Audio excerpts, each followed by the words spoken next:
Welcome to the deep dive. Hey there. Today we're taking a bit of a linguistic journey. Just one word, mean. Right. Seems pretty simple on the surface. It does. But we're going to explore how its different meanings kind of give us these unique glimpses into one specific place. Tak province in Thailand. Beautiful spot. Exactly. So, okay, let's unpack this. How one little word can, well, mean so much about a place. First up, let's tackle mean as a noun, the mathematical average. Yeah, the statistical mean.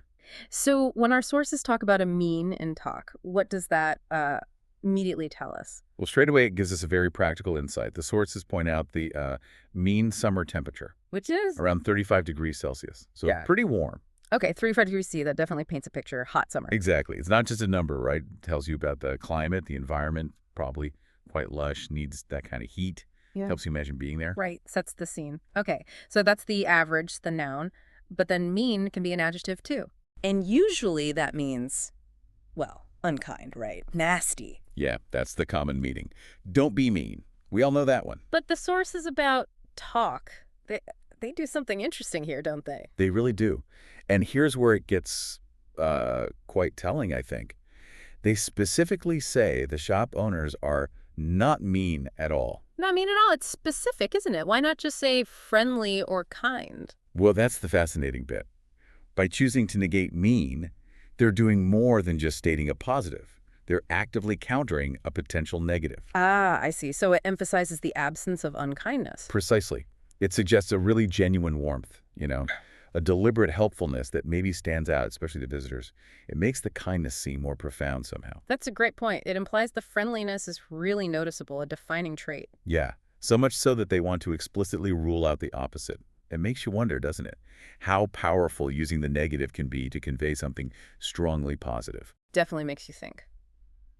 Okay, so we've got the climate context and this deeper look at the community's kindness.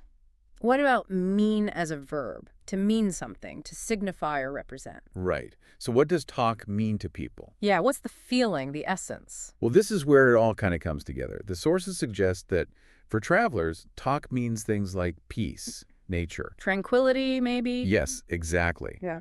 And importantly, it also means the kindness of the people, linking back to that not mean point. Ah, okay. So talk isn't just a place on a map. What it means is this whole experience, the peaceful landscapes, the natural beauty, and that genuine human warmth. It's the whole package, the feeling it represents. Yeah, the sum of its parts becoming this concept, an inviting essence. Wow. Okay, so just recapping quickly. We went from mean as a temperature average The factual baseline. to mean as an adjective, but used in the negative to strongly highlight kindness. Right. Challenging expectations. And finally, mean as a verb, capturing the whole spirit and feeling of talk province. All from one word.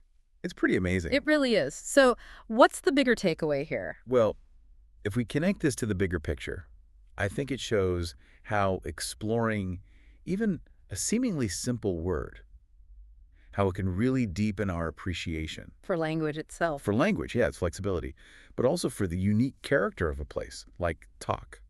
How words carry these complex layers about culture and environment. Simple words holding complex realities. I like that. Mm-hmm. So that leaves us and you listening with a final thought to maybe chew on. Yeah. How many other words that we use every day, words that seem simple in English or any language really, might actually hold these hidden layers that could tell us surprising things about different cultures or places or just the way people interact? That's a really important question, actually. What other words are out there just waiting for us to unpack them a bit more deeply? Something to think about.